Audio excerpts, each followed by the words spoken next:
जय हिंद। देखेंगे बेटा आज की क्लास है यहाँ पर एकदम बिंदास क्लास बेटा, क्लास 10th की विज्ञान और क्लास 10th की विज्ञान का चैप्टर बेटा यहाँ पर अम्ल क्षार एवं लवण। अम्ल क्षार एवं लवण वाले चैप्टर में बेटा हमने पार्ट 3 तक कंप्लीट कर लिया था। आज हमारा बेटा टॉपिक है पार्ट 4। तो पार्ट 4 को यहाँ पर समझेंगे कंप्लीट वे में और फुल डिटेल डिस्कस करेंगे 2D पॉइंट यहाँ पर प्रत्येक टॉपिक पर बेटा। इस आज की वीडियो में तो बने रहेंगे, सभी बच्चे जुड़ जाएंगे बेटा और कॉपी पेंसिल ले लेंगे सभी बच्चे। तो चलिए बेटा आज की क्लास को स्टार्ट करते हैं। बाबू नजर सामने होनी चाहिए सभी बच्चों की। देखेंगे बेटा सबसे पहला जो टॉपिक है आज की क्लास का वो हमारा लवण यानी कि साल्ट। तो आप याद रखें कि साल्ट किसे कहते हैं। तो एकदम सभी बच्चे जानते हैं कि साल्ट क्या होता है, जैसे कि नमक। बेटा सभी बच्चे जानते हैं साल्ट मतलब नमक, ठीक है। वे पदार्थ यहाँ पर देखिए लिखी हुई है एक लाइन, वे पदार्थ जो स्वाद में नमकीन तथा ठोस होते हैं बाबू साल्ट कहलाते हैं। एकदम सिंपल परिभाषा बेटा एक लाइन की, वे पदार्थ जो स्वाद में कैसे होवे नमकीन और बेटा ठोस होते हैं वो सब लवण कहलाते हैं। एकदम एक लाइन की परिभाषा, जैसे बेटा NaCl, CuSO4, KNO3 और बेटा यहाँ पर NH4Cl आदि, ये सब क्या है बाबू साल्ट हैं। तो इतनी बात याद रखेंगे बबुआ। NaCl भी हमारा एक साल्ट है बेटा। ये कौन सा साल्ट है? तो ये साधारण नमक यानी कि नमक है जिसे कहते हैं सोडियम क्लोराइड। सोडियम क्लोराइड क्या समझ में आ रहा है बेटा सब बच्चों को? सोडियम क्लोराइड, ठीक है बाबू। और यहाँ पर आप देख रहे हैं CuSO4, तो CuSO4 कौन सा है बेटा? कॉपर सल्फेट, कॉपर सल्फेट, ठीक है। और बेटा यहाँ पर KNO3 है। KNO3 कौन सा है बाबू? ये है पोटेशियम नाइट्रेट, पोटेशियम नाइट्रेट, ठीक है, पोटेशियम नाइट्रेट बेटा, पोटेशियम नाइट्रेट। उसके बाद यहाँ पर NH4Cl, NH4Cl भी बेटा आपका एक साल्ट यानी कि लवण है जिसका नाम है बेटा अमोनियम क्लोराइड। अमोनियम क्लोराइड, इनके नामों को भी आपको याद रखना है बाबू, अमोनियम क्लोराइड, ठीक है। सब बच्चे समझ रहे हैं अमोनियम क्लोराइड बेटा। इससे आगे नेक्स्ट स्लाइड में समझेंगे। अब साल्ट आप समझ गए कि लवण किसे कहते हैं। तो याद रखना वे पदार्थ जो स्वाद में नमकीन और बेटा ठोस होते हैं वो सब साल्ट कहलाते हैं। जैसे एग्जांपल आपके सामने है, जल्दी से स्क्रीनशॉट लेते जाएंगे और बेटा यदि कॉपी पेंसिल लेके बैठे हैं तो नोट करते जाएंगे। चलिए आगे बढ़ते हैं, नेक्स्ट देखते हैं बेटा लवण का वर्गीकरण, क्लासिफिकेशन ऑफ साल्ट। बेटा लवण का वर्गीकरण क्या है? तो लवण कितने प्रकार का होता है? सामान्य लवण, अम्लीय लवण, क्षारीय लवण, द्विक लवण और यहाँ पर बेटा मिश्रित लवण। एक मिनट देखेंगे बाबू क्या है, द्विक लवण, मिश्रित लवण और संकुल लवण। तो इन लवणों को जैसे सामान्य है, अम्लीय लवण है, क्षारीय लवण है, द्विक लवण है, मिश्रित लवण है, संकुल लवण है, इन सभी लवणों को हम यहाँ पर बारी बारी से एक एक करके समझते हैं, डिटेल डिस्कस करते हैं बेटा। तो नेक्स्ट यहाँ पर समझेंगे बेटा सबसे पहला जो टॉपिक है वो हमारा कौन सा है माय डियर? सामान्य लवण है, ठीक है बेटा। सामान्य लवण क्या होते हैं? सामान्य लवण किसे कहते हैं? तो समझेंगे बेटा वे लवण जो अम्ल तथा क्षार के पूर्ण उदासीनीकरण से प्राप्त होते हैं वे क्या कहलाते हैं? सामान्य लवण कहलाते हैं, ठीक है बेटा। तो याद रख लेंगे, कोई दिक्कत नहीं। वे सभी लवण जो अम्ल तथा क्षार के पूर्ण उदासीनीकरण से प्राप्त होते हो उन्हें बेटा क्या कहते हैं? तो उन्हें सामान्य लवण कहते हैं। जैसे NaCl बेटा, NaCl अभी अभी बताएं बाबू क्या होता है इसका नाम? सोडियम क्लोराइड, जस्ट अभी अभी बताएं, ठीक है। देखिए बेटा जहां तक हो सके वहां तक नाम भी आपको याद रखना है कि NaCl का नाम क्या होता है, ठीक है। और फॉर्मूला भी आपको याद रखना है। KNO3 भी एक सामान्य लवण है, Na2SO4 भी बेटा एक सामान्य लवण है, ठीक है। तो आगे बढ़ जाए बेटा। अब नेक्स्ट यहाँ पर समझेंगे बाबू दूसरा है हमारा, दूसरा कौन सा है? दूसरा है अम्लीय लवण। देखेंगे बेटा अम्लीय लवण किसे कहते हैं? तो वे लवण जो अम्ल के हाइड्रोजन परमाणुओं के आंशिक प्रतिस्थापन से प्राप्त होते हैं वे सभी अम्लीय लवण कहलाते हैं। यानी कि वे लवण जो अम्ल के हाइड्रोजन परमाणुओं के, अम्ल के लवण अम्ल के हाइड्रोजन परमाणुओं के आंशिक प्रतिस्थापन से बेटा, आंशिक प्रतिस्थापन से प्राप्त होने वाले जो लवण होते हैं वो सब अम्लीय लवण कहलाते हैं, ठीक है। जैसे यहाँ पर NaHSO4, NaHCO3, NaH2PO4 आदि, ओके। यहाँ पर ये सब के यहाँ पर लवणों के नाम लिखे गए हैं, NaHSO4, NaHCO3, NaH2PO4। तो इनको आप एक बार ध्यान से समझ लेंगे और बेटा यहाँ से स्क्रीनशॉट लेते जाएंगे या फिर आप कॉपी और पेंसिल लिए बैठे हो तो नोट करते जाएंगे, जिससे आपको समझने में कोई समस्या नहीं हो। अब बेटा नेक्स्ट समझेंगे बाबू, हमारा जो तीसरा है वो कौन सा है, क्षारीय लवण। क्षारीय लवण किसे कहते हैं, तो वे लवण जो किसी क्षार के आंशिक उदासीनीकरण से प्राप्त होते हैं। देखो बेटा, अम्लीय लवण में हमने समझा, ये अम्लीय लवण में अम्ल के हाइड्रोजन परमाणुओं के आंशिक उदासीनीकरण, लेकिन यहाँ पर क्या है बेटा, किसी क्षार के आंशिक उदासीनीकरण से प्राप्त होते हैं। तो वे लवण जो किसी क्षार के आंशिक उदासीनीकरण से प्राप्त होते हैं उन्हें क्या कहते हैं, क्षारीय लवण कहते हैं। जैसे FeOH का whole twice into Cl, PbOH NO3, ZnOHCl, ये सब क्या है हमारे यहाँ पर क्षारीय लवण होते हैं। ठीक है, आप याद रखिए क्षारीय लवण में बेटा OH ऋणायन जरूर पाया जाएगा, मतलब हाइड्रोक्साइड आयन जरूर होगा, इस बात को आप याद रखेंगे। ठीक है, और एक छोटी सी बात और, जहां क्षार वाली बात कर दे, जहां क्षार की बात हो जाए बेटा, वहां OH ऋणायन मतलब हाइड्रोक्साइड आयन जरूर उपस्थित होता है। ठीक है बेटा, हाइड्रोक्साइड आयन,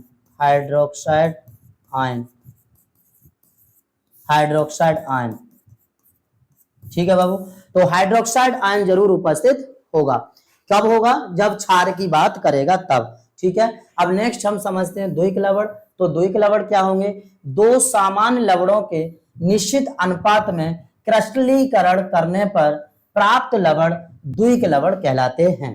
ठीक है बेटा, एकदम सिंपल लाइन की डेफिनेशन आपको देते जा रहा हूं, बस याद रखना है। और बेटा एक छोटा सा काम करते चलना है, ये वीडियोज अपने दोस्तों से शेयर करते रहना है, जिससे कि आपके साथ साथ आपके दोस्त लोग भी एकदम सुपर स्टडी कर पाए और मन से पढ़ पाए, जिससे कि बोर्ड एग्जाम में बेटा नंबर 1% हासिल कर पाए। चलिए तो बेटा यहाँ पर समझेंगे, द्विक लवण मतलब दो समान लवणों के निश्चित अनुपात में क्रिस्टलीकरण करने पर बेटा जो प्राप्त लवण होते हैं उन्हें हम क्या कहते हैं, द्विक लवण कहते हैं। अब यहाँ पर द्विक लवण का एक बात ध्यान से समझोगे, द्विक लवण का एक सबसे वेरी मोस्ट इंपोर्टेंट एग्जांपल है, वो कौन सा है बेटा, फिटकरी। यहाँ पर आपको फिटकरी का एग्जांपल दिख रहा होगा। फिटकरी को प्राप्त कैसे किया जाता है तो देखेंगे, देखो यहाँ पर K2SO4 Al2SO4 का होल थ्राइस और यहाँ 24 H2O हैं। जब K2SO4 और Al2SO4 का होल थ्राइस और 24 H2O की क्रिया आपस में कराई जाती है तो फिटकरी का निर्माण होता है। K2SO4 Al2SO4 का होल थ्राइस इंटू 24 H2O, ये बेटा फॉर्मूला होता है किसका, फिटकरी का। तो याद रखेंगे सभी बच्चे, फिटकरी का फॉर्मूला आपको याद होना चाहिए, क्योंकि आप साइंस के स्टूडेंट हैं। तो ये आपको कंपाउंड्स जो मैं साथ साथ बताते जा रहा हूं, इनके भी नाम आपको याद होने चाहिए, कोई दिक्कत। और यहाँ पर बेटा देखो FeSO4, ये पहला है। दूसरा यहाँ पर द्विक लवण है बेटा FeSO4 प्लस NH4 का whole twice SO4 plus 6 H2O। जब बेटा ये आपस में मिलते हैं तो मोहर लवण बनता है, मतलब ये प्राप्त हो जाएगा FeSO4 और NH4 का होल ट्वाइस और SO4 और 6 H2O। ठीक है बेटा, तो ये जो कंपाउंड हमें प्राप्त होता है इसका नाम क्या है बाबू, तो याद रखेंगे मोहर लवण।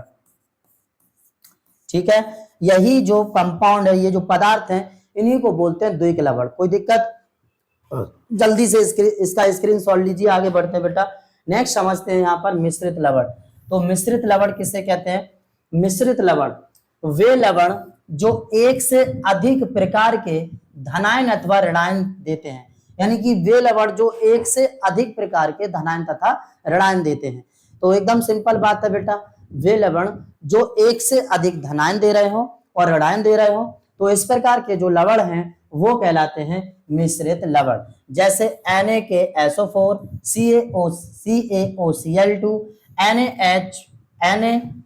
NH4 HPO4 आदि, ये जो लवण है ये क्या है, आपके मिश्रित लवण है। मिश्रित लवण का मतलब ही है जब कई सारे लवण आपस में मिलकर एक नए लवण का निर्माण कर रहे हो तो वह लवण मिश्रित लवण कहलाता है। ठीक है बेटा। नेक्स्ट यहाँ पर समझेंगे संकुल लवण। संकुल लवण, ठीक है, तो 1 मिनट। कई लवणों के संयोजन से बनने वाले लवण क्या कहलाते हैं? संकुल लवण कहलाते हैं। जैसे K4 FeCN का होल 6 और बेटा CuNH3 होल 4 SO4। मतलब यहाँ पर देखो बेटा, मैं आपको एक बात बता दूं कि यहाँ पर ये पहला आप जो देख रहे हैं ये वाला K4 FeCN का होल 6, बेटा K4 FeCN का होल 6। इसमें आप एक चीज देखिए, ये जो आप यहाँ बड़ा वाला ब्रैकेट देख रहे हैं बाबू, इसी को बोलते हैं संकुल। इसी को क्या बोलते हैं बेटवा? संकुल बोलते हैं। मतलब इंग्लिश में बोले तो कॉम्प्लेक्स। ठीक है, इसे बोलते हैं बेटा कॉम्प्लेक्स। कोई दिक्कत यहाँ तक? तो यही संकुल है। इसी संकुल में ये जो बंद होते हैं तत्व, ये जो कई लवण जब आपस में मिलते हैं, संयोग करते हैं और उनके संयोजन से नया लवण जो प्राप्त होता है वो संकुल लवण कहलाता है।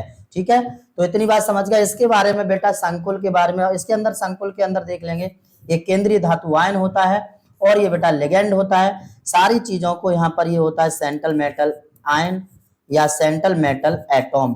ठीक है बेटा, सेंट्रल मेटल एटॉम या सेंट्रल मेटल आयन, और ये होता है बेटा लिगेंड। तो इन सारी चीजों को हम समझेंगे नेक्स्ट वीडियो में एकदम सीक्वेंस से। सही है, अभी फिलहाल आप यहाँ पर समझ लेंगे कि लवण और लवण के प्रकार क्या होते हैं। चलिए, तो इतनी बात क्लियर। अब नेक्स्ट बेटा यहाँ पर समझेंगे हमारा, अब आ गया बेटा नया टॉपिक। आवाज कम करो भाई, इतनी तेज मत बुलवाओ, बंद कर लो ना। तो बेटा यहाँ पर समझेंगे एकदम न्यू टॉपिक। बेटा यहाँ पर देखिए क्या है, साधारण नमक। बाबू साधारण नमक को ध्यान से समझना। सभी बच्चे जानते हैं कि साधारण नमक क्या होता है सर? आपको पता होगा सर। सबसे पहली बात कि इसका रासायनिक नाम क्या होता है? रासायनिक नाम। ठीक है बेटा, रासायनिक नाम। साधारण नमक का रासायनिक नाम हो गए, क्या हो गए? तो बेटा सोडियम क्लोराइड। ठीक है, याद रखेंगे सभी बच्चे, सोडियम क्लोराइड साधारण नमक का रासायनिक नाम होता है बेटवा।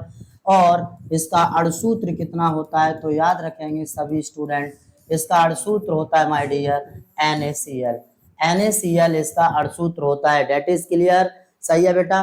तो साधारण नमक मतलब NaCl अणुसूत्र होता है, सोडियम क्लोराइड इसका बेटा क्या होता है? रासायनिक नाम होता है, और इसे ही बोलते हैं साधारण नमक। सही है भाई, साधारण नमक। ठीक है, अब हम यहाँ पर समझते हैं ये प्राप्त कैसे किया जाता है, कैसे इसके बनाने की विधि है।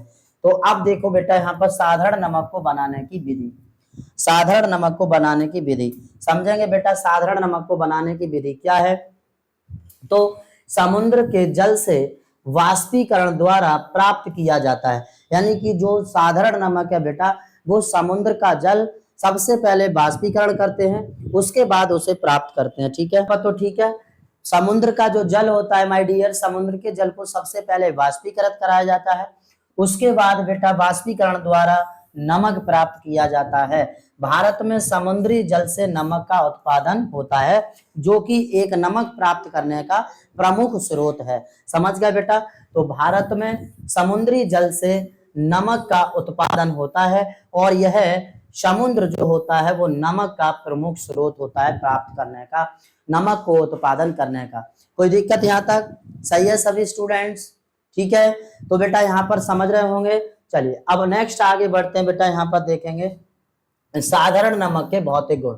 बेटा साधारण नमक के भौतिक गुण क्या है, मतलब फिजिकल प्रॉपर्टीज क्या है? तो यह सबसे पहला पॉइंट है बेटा, इसमें याद रखेंगे आप, यह एक सुवेद क्रिस्टलीय ठोस होता है। ठीक है, मतलब इसका जो रंग होता है वे बेटा कैसा होता है? सफेद होता है, जो कि क्रिस्टलीय ठोस पदार्थ होता है। ठीक है, दूसरा पॉइंट, जल में अधिक विलय होता है। स्वाद इसका कैसा? नमकीन होता है। गर्म करने पर ये चटकता है, और विलयन विद्युत का ये चालक होता है।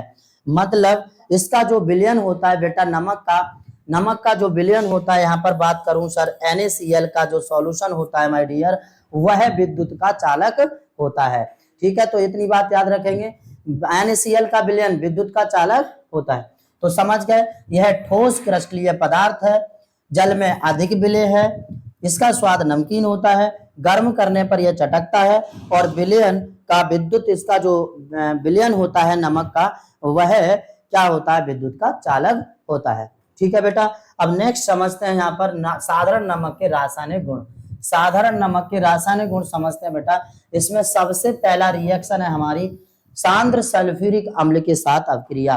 तो बेटा सांद्र सल्फ्यूरिक अम्ल के साथ क्रिया क्या है, नजर सामने रखेंगे सभी बच्चे। सांद्र सल्फ्यूरिक अम्ल से क्रिया करके यह HCl गैस बनाता है। ठीक है बेटा। तो यह क्या काम करता है, सांद्र सल्फ्यूरिक अम्ल से क्रिया करेगा, और सांद्र सल्फ्यूरिक अम्ल से क्रिया करके क्या बनाता है, यह HCl गैस बनाता है। ठीक है बेटा। ओके, समझ में आ रहा है सबको? यदि बेटा समझ में आ रहा है तो जल्दी से वीडियो को लाइक कर देंगे, चैनल को सब्सक्राइब कर लेंगे, और बेटा अपने दोस्तों से वीडियो को शेयर कर देंगे, जिससे कि वो भी एकदम मस्ती से पढ़ पाए अच्छे से।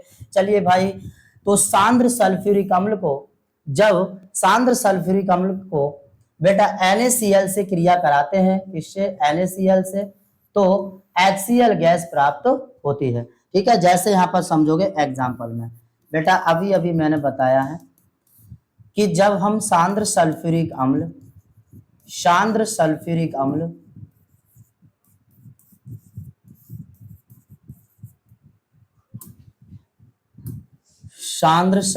अम्ल की क्रिया बेटा NaCl मतलब नमक से कराते हैं माय डियर, तो HCl गैस का निर्माण होता है। ठीक है, एग्जाम्पल की बात करें तो NaCl। ठीक है बेटा, क्योंकि हम साधारण नमक मतलब NaCl सोडियम क्लोराइड की क्रिया करा रहे हैं, किसके साथ, सांद्र सल्फ्यूरिक अम्ल के साथ।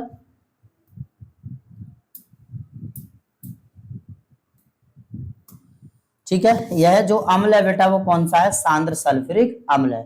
अब हम सांद्र सल्फ्यूरिक अम्ल की क्रिया सोडियम क्लोराइड के साथ कराएंगे, तब देखेंगे क्या प्राप्त होगा। आपके सामने डेफिनेशन लिखी हुई है, HCl गैस प्राप्त होती है, HCl गैस बनाता है। तो बेटा यहाँ पर जो आप देख रहे हैं SO4 और ये Na आपस में क्रिया करेंगे, बना लेंगे क्या, NaSO4। ठीक है, NaSO4।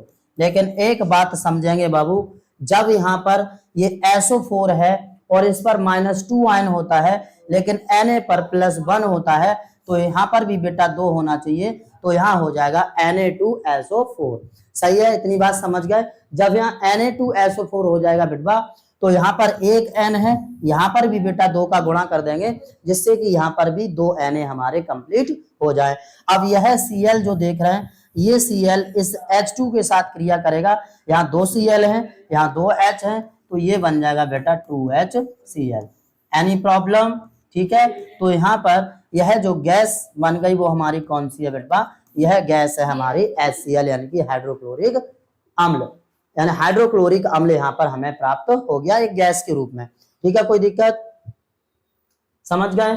सांद्र सल्फ्यूरिक अम्ल से क्रिया करके यह HCl गैस बनाता है या हाइड्रोक्लोरिक अम्ल बनाता है। ठीक है, चलिए जल्दी से स्क्रीनशॉट लीजिए बेटा इसका, फिर आगे बढ़ते हैं, देखेंगे नेक्स्ट। अब बेटा यहाँ पर समझ लेते हैं साधारण नमक के उपयोग।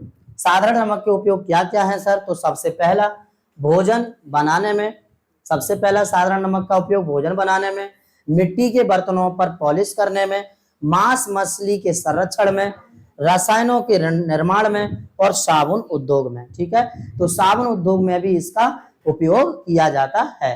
ठीक, ओके। साधारण नमक के उपयोग आप सभी बच्चे समझ गए। बस आज की बेटा वीडियो में हम आज इतना ही कराएंगे, नेक्स्ट इससे आगे देखेंगे कल, और एकदम इससे आगे की जो क्लास लेके आएंगे वो भी इसी तरह और इससे भी बेहतरीन होगी। बस आप हमारी सपोर्ट बनाए रखेंगे और बेटा साथ बने रहेंगे, वीडियो को शेयर और बेटा सब्सक्राइब चैनल को करते रहेंगे और लाइक भी करते रहेंगे प्लीज। तो यहाँ पर ध्यान से पढ़ते रहेंगे एकदम, क्योंकि आप लोगों को सभी को बेटा 95+ क्रॉस करनी है, किसमें? तो बोर्ड एग्जाम में सर। अगर आपको बोर्ड एग्जाम में 95+ क्रॉस करनी है माय डियर, तो पढ़ाई तो एकदम बिंदास वाली करनी है, राइट? तो करते रहिए मेहनत से, एकदम पढ़ाई लगन के साथ। जय हिंद।